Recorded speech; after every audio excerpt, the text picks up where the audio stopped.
Thank you so much, Dr. Demartini, for coming on our show. Thank you. So we'd like to ask you about what is the Demartini process? The Demartini method is a series of very specific questions to either ask yourself if you're working on yourself or ask the client if you're working with a client that allows them to see their same perceptions and experiences through different eyes. It allows them to find the hidden order in their daily chaos, and it transforms things that they perceive as stressful, that has emotional baggage associated with it, and turns it back into something they can say thank you for, something they can see that all the events in their life are on the way, not in the way, instructive, not obstructive, and help people become more masters of their destiny instead of victims of their history. So it's a series of very precise questions that have been used to dissolve fear, shame, guilt, pride, distractions, maybe even infatuations, phobias, anything that distracts the mind from being present, inspired, purposeful, and powerful. It's a series of questions that eliminate those emotional baggages and turns people back onto being present and empowered. And you mentioned their appreciation or gratitude. How is that linked to being able to gain that balance and clarity? Well, by my definition in the program I teach called the Breakthrough Experience, that I say that gratitude is a perfectly equilibrated or balanced mind. If you're infatuated with somebody and you see more support than challenge and you put them on a pedestal, that person's going to occupy space and time in your mind and you're going to be distracted by them. If you're resentful to somebody and they challenge you more than support your highest values in your perception, they're going to occupy space and time in your mind and you're not going to be present. But if you balance the equation and don't put them on pedestals or don't put them on pits and just put them in your heart, the second you balance your mind, gratitude comes out. And gratitude is the key that opens up the gateway of the heart and allows love to come out. So I always say that when you have a balanced mind, you have a grateful heart. It opens your heart to love. When you have love come out, it window washes the mind, allows you to be inspired, and allows your body to be enthused. When you put gratitude and love of the heart, inspiration of the mind, enthusiasm of the body in place, you're the most productive, most powerful person you can be. And whether it be in business or whether it be in your personal life, you're a more effective person doing what you love when you're in that state. And so with applying the value determination process, because there are always people that we aspire to be like, how can we improve ourselves through applying that? Well, the value determination process is a method that I use in many areas. I use it in education in different parts of the world, government leadership, corporate leadership, whether it be in relationship communication, social leadership, doesn't matter. What happens is every human being lives by a set of priorities, a set of values, things that are most important to least important in their life. Whenever they set goals that are congruent and aligned with their highest values, they become the most powerful and effective people they can be. This is when they're the most grateful, the most resilient. This is when they're most disciplined and most fulfilled in their life. Whenever they're living by lower values and trying to inject the values of others or minimize themselves and live by lower value systems, they procrastinate, hesitate, frustrate, and they become, you might say, victims of their history, not masters of their destiny. So the value determination process is a 13-step questionnaire that I have developed to help people identify what's truly important to them. What does their life demonstrate? Because your life demonstrates what's valuable. And if you ask somebody what's valuable to them, they'll usually give something that's not exactly concise. But by doing this process, it gets concise. And once you set goals that are congruent with that, that's when the magic begins. So you look at how people fill their space. You look at how they spend their time. You look at what they are disciplined about and focused on. You look at where they're most organized. You look at where they spend the most money. You look at what energizes them the most. You look at what they think about, visualize, affirm, and converse with others about most that is in line with what they're creating in life. It looks at what they're inspired by, what their goals are, and what they love learning. If you look and find the common threads to those questions, it'll narrow down to what you're dedicated to and what you spontaneously can't wait to get up in the morning and do. So the value determination process that I developed is designed to help people get concise and clear on what their mission is and what they're dedicated to. Fantastic. And so in applying these principles, particularly for business owners who aspire to success, what are the key things that you think are key to being able to achieve success? Well, any individual that is setting goals, intentions that are congruent and aligned with the highest values, they have the highest probability of being spontaneously inspired in the morning to get up and do it. So if you have an entrepreneur that's working in a business and they found what is most meaningful to them, they have found the tap dance to work energy that Warren Buffett describes. As Bill Pollack, who owns Drake Corporation, told me, he says, since 1951, since I found out what I love doing, I've never worked a day since. So that is the highest value. Now, in addition to that, an entrepreneur also has to find out what their targeted market's highest values are to make sure that they're providing a service that meets those specific needs. So determining your own values and determining other people's values that you want to serve is an essential component, because you're here to be able to find something that serves other people, but it's also meaningful to you. If you find those two, you've got your niche. Now you've got exactly what you would love to get up in the morning and do, and you get to go and do what exactly people want, and you get to fulfill their life. I always say, when you can't wait to get up in the morning and do what you love to do, people can't wait to get your service. So in business, determining the person's values and linking everything that they do in their daily job description towards those values. So one of the greatest questions we ever ask ourselves is, how is whatever I'm doing today helping me fulfill what's most meaningful to me? If you link whatever you're doing on a daily basis in the job description to whatever's highest on your value, you will end up more engaged, more productive, more inspired. You will not take as many breaks. You won't even need breaks, because you're engaged in what you're doing and love what you do. And so on the topic of motivation and drive, because a lot of business experts say that we need a why. It's either something that moves us away from either pain or pulls us toward pleasure. What's your approach toward drive and motivation? Well, the difference between my teachings and motivational teachings, because I have different differences in there. When a person, because everybody has a set of priorities, a set of values in their life, whenever they're living by their highest value, which the ancient Greeks called the telos, which is the highest priority in their life, the chief aim, as Napoleon Hill called it, or Ed Ellison called it the magnificent obsession, or the big why. That highest value is the most meaningful and most purposeful thing they can do. That is the purpose. When you do, you're most resilient, most adaptable to pain and pleasure. When you go down the list of values to lower values, you're less inspired, less fulfilled by doing them. You procrastinate in doing them. And what happens is you'll only do them if it's pleasurable, and if it's not, you'll give up. So it's a key is to make sure that everything you do is highest priority, the thing that's most meaningful to you, so you don't give up, you have the resilience, and you embrace pain and pleasure in the pursuit of a great purpose. If you are not living by your highest values, because you're wanting to do it with pleasure only and you'll want to give up if it's pain, you'll need motivation all the time. The difference between inspiration, which is from within, is people who are inspired from within are living by their highest values. And people that need motivation from without are people that haven't found that highest value and are living by lower values, and they need constant incentives and motivation and only pleasure to keep them going. So I'm not a motivational speaker, and I don't promote motivation, because I think motivation is a symptom more than a solution. Finding out what's highest on a person's values, finding out what inspires them from within, transcends the need for motivation.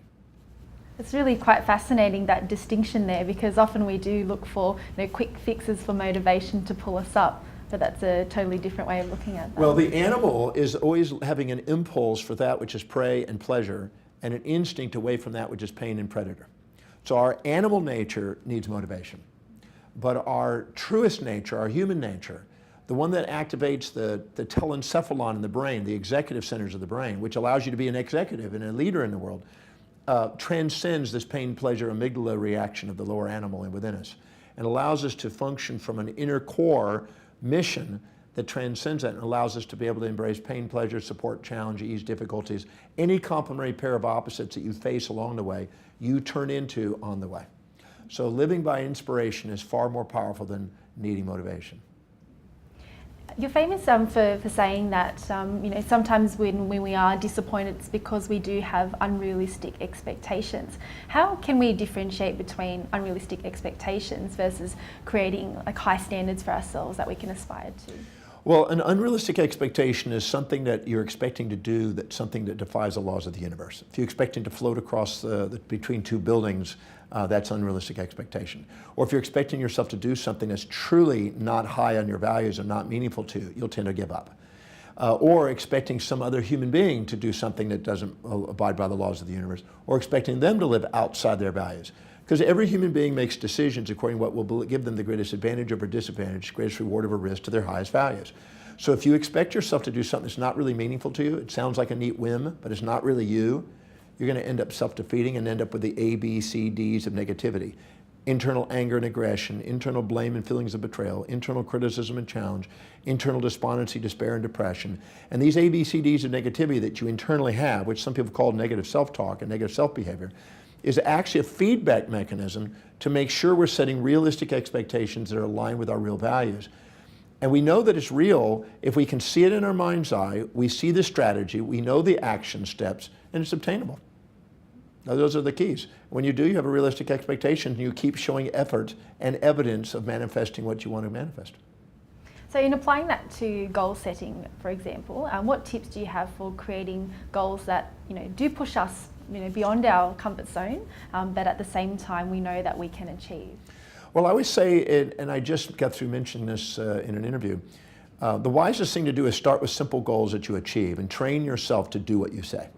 If you train yourself to do what you say, your piggy banks become biggie banks. Your little action steps become big dreams. And if you live congruently with your highest values, you have the highest probability of achievement, and you won't give up on your goals.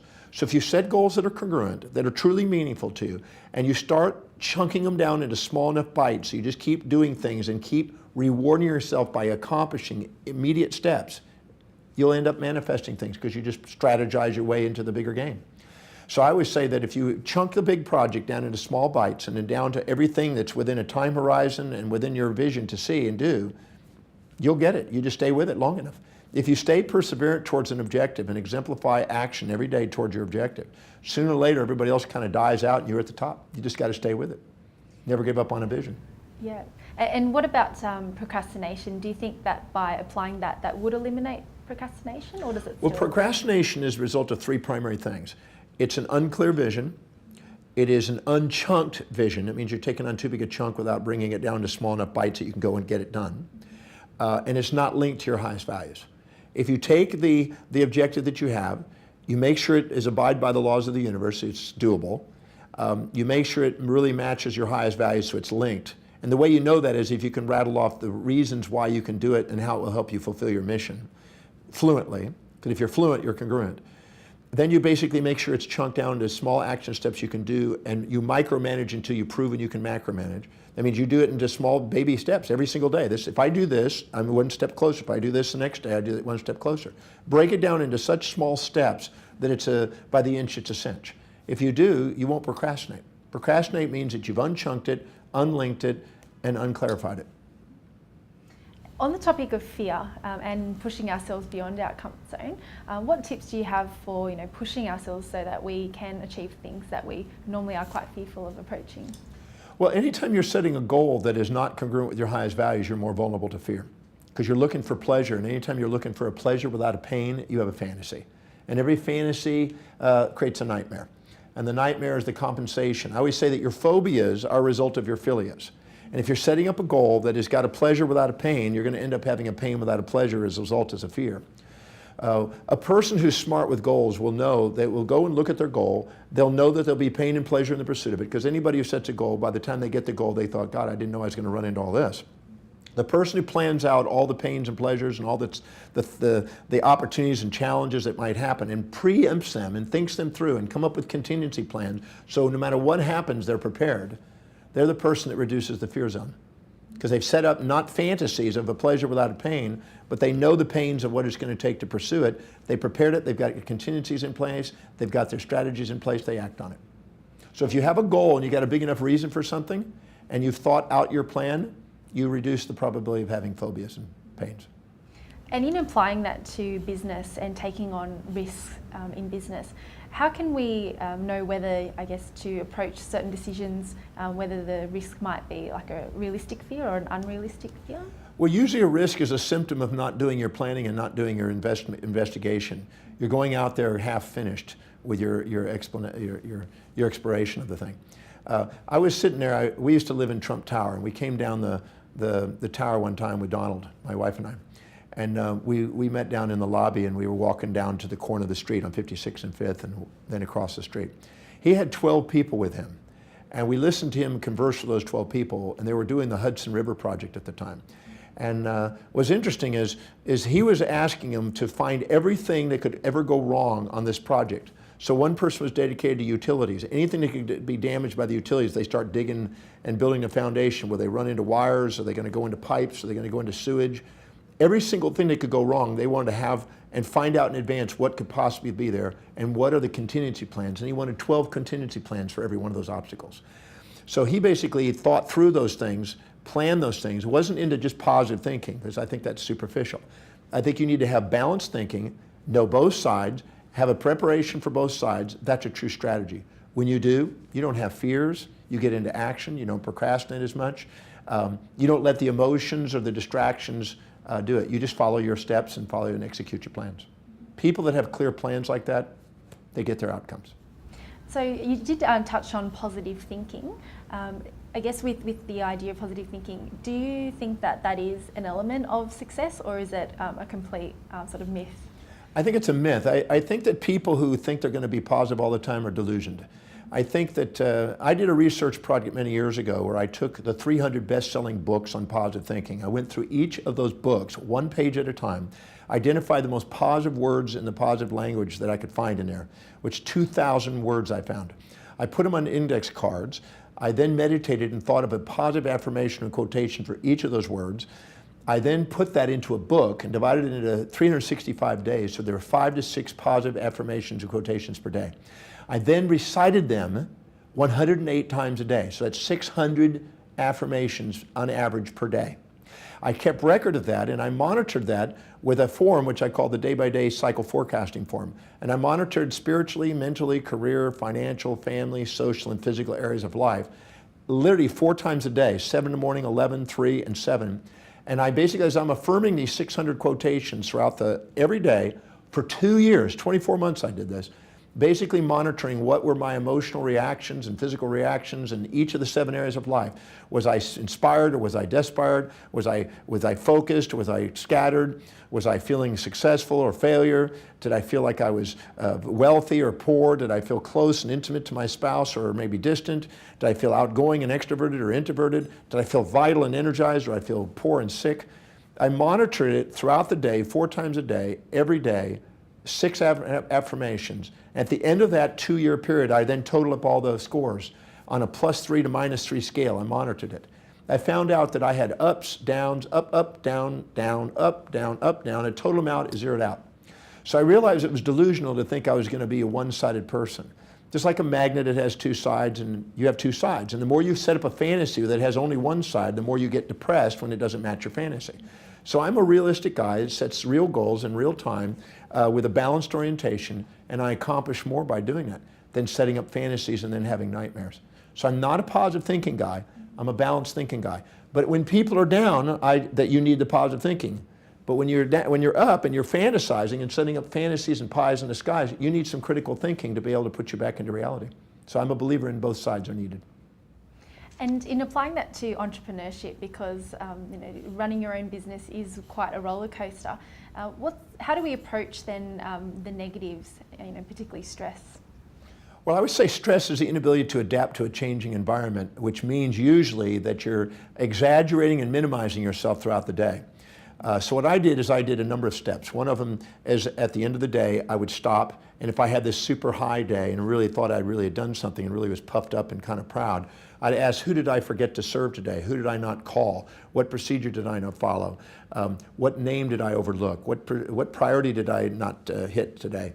I would ask questions that learn to self-govern myself back down into the center. And if I had a low day and I really thought, wow, what a real crazy day, I would ask, what did I accomplish? Who did I serve? What names did I remember? I would self-regulate, because I realized that if I didn't self-monitor myself, the world had to. If I didn't govern myself, the world governs me. So I would neutralize myself and steady myself, and instead of having volatilities in my business, I had steadiness. I also forced in savings. I didn't wait for profits. I forced profits in. I paid myself first. I built up a big cash reserve, so it decreases the volatility. It increases the client quality that I had. It increases the associations opportunities and alignments to greater opportunities in business. I made sure that I focused on the priorities each day, delegating lower priority things on a regular basis, because if I was going to do low priority things, I was going to keep myself in a low priority position. And today I do research, write, travel, teach. Everything else is delegated away. I don't do anything else.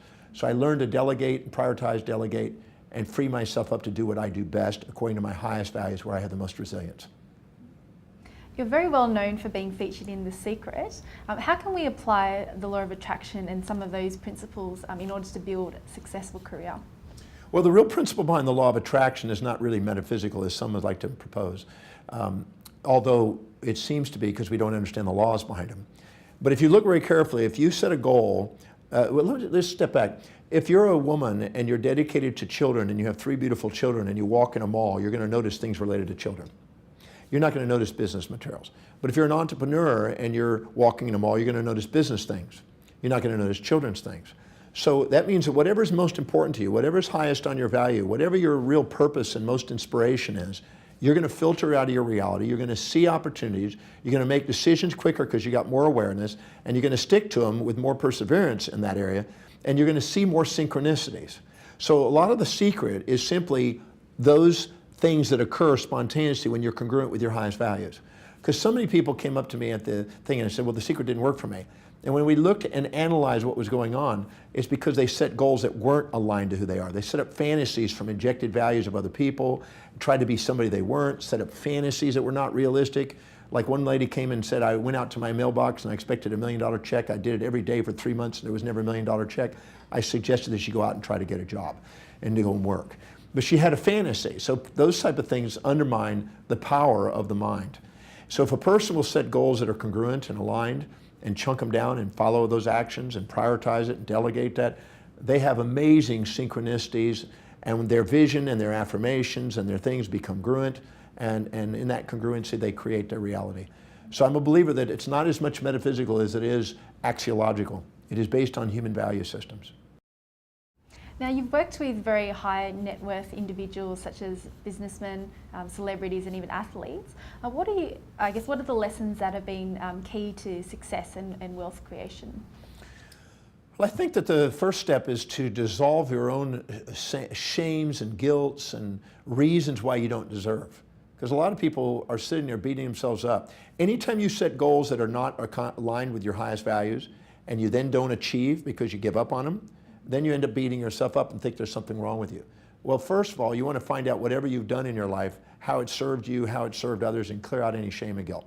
Then you want to sit down and ask, what is it that you're really going to do? Because you're not going to get wealthy unless you're serving people. And if you're not dedicated to serving people, you have a fantasy called wealth. You need to make sure that you really have a value on serving people. You need to have a value on wealth, because if you don't really have a value on wealth, you'll spend it. If you have more of a value on spending it than saving it and investing it, it's going to keep going out the window. Because the money circulates through the economy from those who value it least to those who value it most over time. So you have to value wealth building more than spending. You have to value serving people more than just taking. And you have to be able to be dedicated to something that's really congruent with your values, or you won't stay with it. You won't build momentum and perseverance towards the accomplishment. And people who have a forced automatic savings in place and are willing to consistently study and research because they value wealth building. Warren Buffett by the time he was 11, he already read all the books in the Omaha, Nebraska library on wealth building by the age 11. He was committed to the outcome. People are really committed to wealth building. They study it, they research it, they mentor under it, they apply it, they have forced savings and investment structures in place. They constantly are trying to serve people, and they want to build a business that lasts. At the age of 14, you left school uninspired by academia at the time and were even diagnosed with dyslexia. How did you turn your life around? Was there a key moment that led you to that decision? Well, when I was 7 years old, my teacher told me in front of my parents that I would never be able to read or write or communicate, never amount to anything, never go very far in life. When I made it through elementary school with the help of the smartest kids. I befriended them and kept asking them questions about the class and about the text that they were reading, etc. And I made it through there until my parents moved to Richmond, Texas, out in the country. And there weren't any smart kids, and I lived way out in the country, and I was in a low socioeconomic area, and I ended up eventually failing and dropping out of school. So I then started living on the streets when I was a teenager. And it was great. I had street smarts. I learned how to, ask for what I wanted and bum and pay, beg and panhandle and all kind of stuff, and do odd jobs, whatever it would take. And so that was my teenage years. At 17, I found myself by then, first in California, then in Hawaii surfing. And I was living in a tent. And I nearly died for strychnine poisoning. And luckily, a lady found me in a tent and led me to a little health food store, which led me to a little evening class by Paul Bragg. And one night, in 1 hour, one man with one message shifted my life and helped me determine what I wanted to do. At the time, I didn't ever think I could be intelligent. But after listening to this man speak, he made me believe that just maybe someday I could be intelligent. So that night I had a dream to learn how to read, learn how to be smart, learn how to be intelligent, and try to be a teacher. Well, that was the beginning. That was 41 years ago. And that was the turning point. And I eventually started to fast. I started to live differently, eat differently. I went back and got my first book and tried to learn how to read. I eventually started reading dictionaries. I mean, I just changed my life. I used to read literally 18 to 20 hours a day reading dictionaries and encyclopedias to try to catch up with all the other kids. And today I guess you could say I'm a scholar. I've read over 29,000, almost 30,000 books, and I constantly read every single day. I always say that if you know what your service is, you gain specialized knowledge in it, you're willing to speak out and share your message, because those are the mission to have a message. You're willing to sell your ideas in a way where it helps people get what they want in life, and you're willing to save and invest in yourself, the world will invest with you. That's really inspiring. Now, you talked about self-education. Is that essential to success, do you think? Well, I think if you haven't found out what you're so inspired, see, people love learning what is most meaningful to them. And if you're doing what's most meaningful to them, you can't wait to learn. So self-learning is a spontaneous, emergent phenomenon inside every human being who finds what is really meaningful to them and is congruent with that. And once they set sail and set goal on that, they become captain of the ship, master of their destiny. They can't wait to get up and learn and read and study. They can't wait to be of service. They can't wait to go out and make a difference, because they're here to do extraordinary things, and when they're congruent, that's what happens. Now, you've previously stated, and I quote, "Being a master of persistence means embracing both support and challenge in the pursuit of your dreams." What do you mean by this?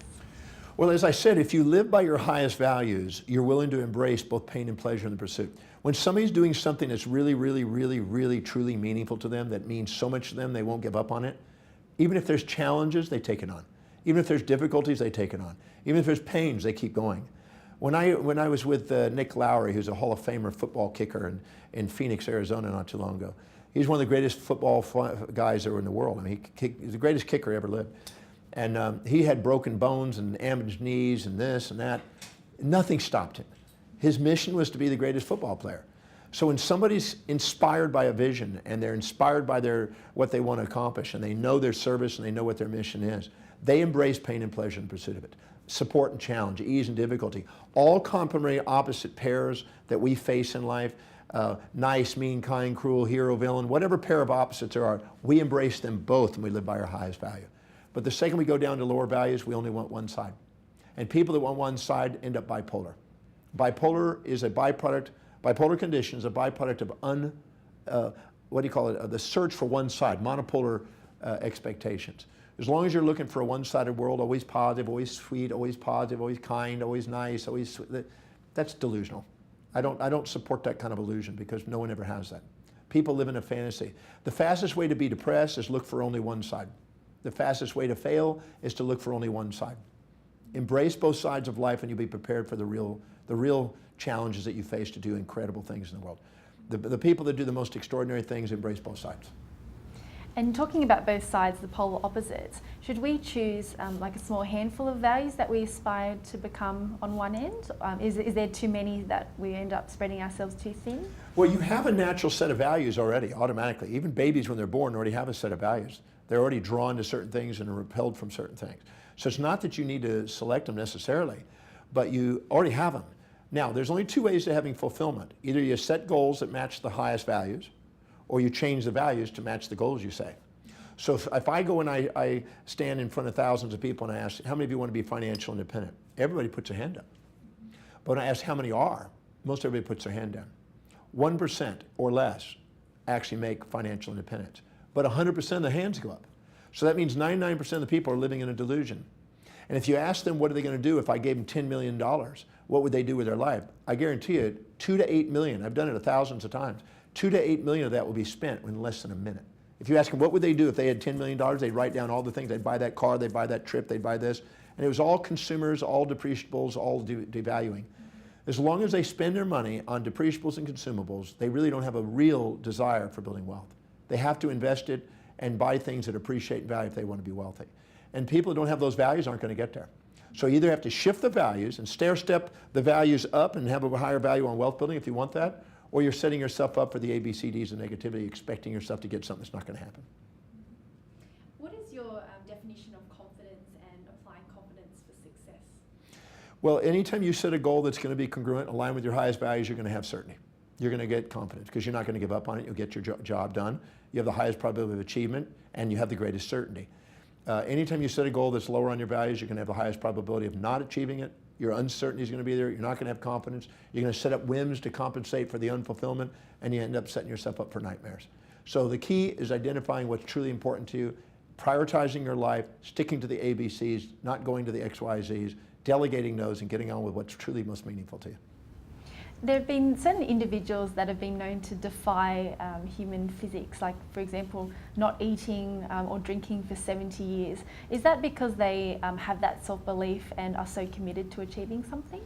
Well, first of all, the great number of the people that have been supposedly doing that were found to be frauds. So I want to make sure that that's not over-exaggerated, because very few people have gone long periods of time. I've gone 35 days without food and just drinking water. I know that's doable. But people have done 40 days and 60 days and things like this. 70 years, the one gentleman that they found, it was an Indian gentleman that they thought had done 70 days, was found to have a recycling of his cerebral spinal fluid through the top of his palate and through into his nostrils. Was recycling cerebral fluid and was getting fluid in. So we sometimes have to make sure that it's real and legit, because there's lots of stories out there on breatharians and people that do all kinds of things. But you actually have to put them under supervision and put them under scrutiny to find out if they're true. A great number of them are not true. The few that have gone long periods of time, it's not just because of discipline, it's because they've brought their metabolic rates down to such low levels that they do not require a tremendous amount of food concentration. They've somehow recycled whatever they are consuming, and they're basically in a mindset that's transcendent and moderating their whole metabolic physiology. Usually they're going to be yogis that know how to regulate their physiology. But I don't know of anybody that's successfully and been proven to go 70 years. Nobody's done a study on somebody that long. I think the longest one is much shorter than that. It was done here in Sydney, Australia, actually. So in achieving success, because I guess being an entrepreneur or a business owner does require an unconventional lifestyle, do you think that we can defy traditional sort of physics in that sense with the power of the mind? I don't think we defy any laws of physics with the mind. I think what we do is we have learned more and more over the years about how the mind works and the physics of it. So I don't think there's any defiance of any physics laws. I think what it is that we just are learning more about how it works. I mean, just recently they found out that there's molecules that are basically a pheromonic that are basically released from the cells in the skin. They go out and release and are actually able to influence a group of people. So that means that you can actually sense through molecules what emotion somebody else is having. Now, they didn't know that occurred until recently. So when you're in a room, you can have a sense for other people and sense what they're feeling and intuitively guess that. But now we found out that that's been actually traced to molecules. They just recently found out we have other senses that we didn't realize. And we just found out that we can cross-sense. We have a Gestalt inner sense mechanism. So as we learn more and more about the brain and the physiology, a lot of the mystical components of it start dropping away. And I've been fascinated by mysticism, philosophy, theology, and the yogis for many years. I've been a yogi for 41 years. So I've been fascinated by that. But a great number of them have been exaggerated claims. The wisest thing to do is start with the basics, start with some reality, and keep expanding what we learn and keep growing. I always say it's just like in theology. We think there's a mystery, and then we eventually solve the mystery, go on to the next mystery. So I'd rather not say that it's outside the laws of physics. I just say that we haven't learned all the physics laws. And having such an incredible background in academia as well as philosophy, do you have one particular truth or several truths that are really key to what you believe in? Well, if you've never been to the breakthrough experience, it may not make sense. But in the breakthrough experience, by using the Demartini method, we actually ask a series of questions that help you see a hidden order in life. Now, this hidden order is there. But most people don't see it because they keep filtering their reality through their values, and they keep distorting their reality through generalizations. Just like if you're infatuated with somebody, you're blind to the downsides. If you're resentful, you're blind to the upsides. As long as you're blind with emotions, you don't see what's actually there. And what's actually there is really profound. And I always say that the synthesis and synchronicity of all complementary opposites is love. True love. Not the fantasy love and infatuation most people claim, but a true love. And my observation, now working with 250,000 people in the breakthrough experience, that there is nothing but love. All else is illusion. And that's not metaphysical. It's demonstratable, reproducible. I do it every weekend in the breakthrough experience. And so I think that that's the most profound principle that we have, that everything that goes on in our life is a feedback mechanism to help us realize that we're here to be grateful and to love, because that's the essence of our existence. And how does that apply to business then? Well, if you're doing what you love, it was Peter Lynch in his One Up on Wall Street back in the 90s, he said, if you're grateful for your job, if you love what you're doing, you're inspired by the vision, and you're enthusiastically working, that company's going up in value. And if you're going to buy a stock that you visited the company and see those 4 things. If those 4 things are in place, the company's going to go up in value, because that's 4 things that exemplify what's possible and draw and magnetize charismatically people to people who are doing those 4 things. A company can't grow without those 4 things. And is that the formula for business success? Well, there's many components of business success, but as far as human behavioral components and human resource components, if people are not engaged, in a study in Japan, they found out that the average factory worker was engaged 20% of the time, and the CEO is around 75% of the time, and the owner is about 80% of the time. And the more engaged you are, the more productive you are. And so if you have a whole bunch of people that are not engaged in your company, the company's not going to do well. You have to have them engaged. And the way they're engaged, the way of knowing they're engaged, is how well they can answer the question, how is this job description helping you fulfill what's most meaningful in your life? If they can't see the connection, they're not engaged. But once they see how whatever they're doing and the vision of the company is connected to their highest values, that engagement level goes skyrocketing and the productivity goes up. And when people are productive and they feel that it's important that what they're doing, they feel an ownership and a pride in their workmanship. So is that the first step when it comes to being a leader is engaging your team in a vision? Well, the first thing you do is you get clear about your own mission and make sure you're congruent, because exemplification is still the greatest teacher as a leader. Then you have to realize that you're going to have supporters and challengers within the company. They're going to represent disowned parts of you. So they're going to be reminding you of what you haven't owned in yourself. So you have to own everything. You have to be hero and villain, saint and sinner, virtuous and vicious if you want to lead a company. Then you have to make sure that when you're hiring, you got to be really clear on what the job description is, so it's not a fake. And you want to make sure that when you hire people, you ask them, how is this job duty going to help you fulfill your values? If they can't see it, don't hire them, because they're not going to be engaged. You're going to have a theory X component from McGregor if all of a sudden you don't have somebody engaged. They're going to need motivation, incentives. They're going to be asking for time off. They're going to want to break coffee breaks, tea breaks, fat breaks, sugar breaks, sick breaks. Those are all symptoms which require motivation. That's why I say motivation is not a solution, it's a symptom. But if you have somebody who's engaged and they can see what they're going to do and their job is going to help them fulfill their highest values, they can't wait to go to work, and they don't even care about breaks. They don't want to take a coffee break or tea break. They don't want stimulants because it interferes with their productivity. And on a slightly different topic, you've worked with so many business owners. Where do you think good business ideas come from? I think that when a person knows what their values are and they're really inspired to go and fulfill their values, their creativity and their genius is born. And if they care enough about humanity, because people who go out and achieve, they get more and more and more engaged in serving other people. And so when people feel successful, they feel confident enough as a leader to want to go make a difference in people's lives, and they give themselves permission to do it. And so they care enough to care about what the people need. So they look for problems in the world, and the bigger the problems, the bigger the opportunities in business. So tell me where the biggest problems are in the world and what the people are struggling with and challenged by and missing. I always say that it's a mystery that needs to be solved, a problem needs to be solved, a void that needs to be filled, a chaos that needs to be ordered, some solution needs to be brought in there. But a person who really cares about humanity finds the solutions, finds the answers, finds how to bring the needs to people, etc. When they do, business is going to boom because they care enough about people. So it does come down to values.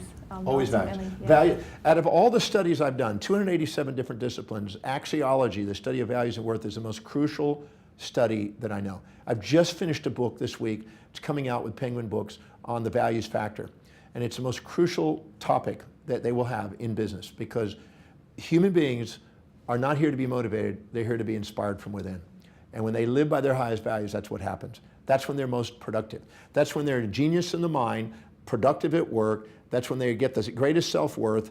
That's when they end up communicating most effectively what they love. That's when they wake up their leadership. That's when their health is most vital and energized. And that's when they're most inspired by a vision. Now that's really incredible, because I guess many people are always struggling with that chase of, chasing a dream and, fighting with procrastination and all of those other elements. But if they can just align themselves. Look, if a person's procrastinating about what they say they want to do, and they think it's, anytime you say something is important and you need to be reminded to do it, it's not it. You haven't found it. I see this every day in my programs. People come to me and says, I keep procrastinating, I keep doing it. For probably a decade, I asked audiences to write down the number one question they had, just out of curiosity. The number one question is, how do I stay focused? I must have asked 1 million people that. That was the number one question, how to stay focused. Which means that most people are subordinating to other people, comparing their lives to other people, trying to live other people's lives instead of living authentically according to their highest values inside. The moment you do, you don't need motivation, you don't procrastinate, you get on with what's priority. But when you expect yourself to live outside your values, you're going to procrastinate. When you expect yourself to be somebody you're not. Emerson said, envy is ignorance and imitation is suicide. You don't want to be trying to be somebody you're not, you want to be yourself. Most powerful you'll ever be is you. I always say that there's no fantasy out there that will compete with the real you. Do you believe that there is a real you, or do you have that power to create that? Well, you can change your values. Your highest value is your identity. If you're dedicated to raising 3 beautiful children and you're your mother, that's who you are. That's your identity. But if all of a sudden your children were killed for some accident and you had your husband leave you or die in that accident, and you now had to go and create a business, your values would shift. Now you became a businesswoman. So your values will shift throughout your life, and your values will determine your destiny. So your identity will be your highest value at all times. So yeah, you can change your identity. I was a baseball player up until I was about 12 to 13. Then things changed and I became a surfer until age 17, 18. And I faded out of that into a scholar, and I've been now teaching for 41 years. And who knows what it'll be after this, but most likely this is what I'll do to the end. And so just one last question. What are your values, and what's your purpose? I research every day, I write every day, I travel every day, I teach every day. I'm a teacher. I can't wait to get up in the morning and do that. I do 350 to 400 speeches, 426 speeches one year. I do about 1,000 interviews a year. This is what I love doing. Most people look at my schedule, they go nuts, they go, how does a human being do that? But when you're doing something you love to do, you just do it. It's what you love doing. So I'm a teacher. Well, thank you so much, Dr. Demartini. It's an honor to be able to speak with you. No, thank you for the great questions.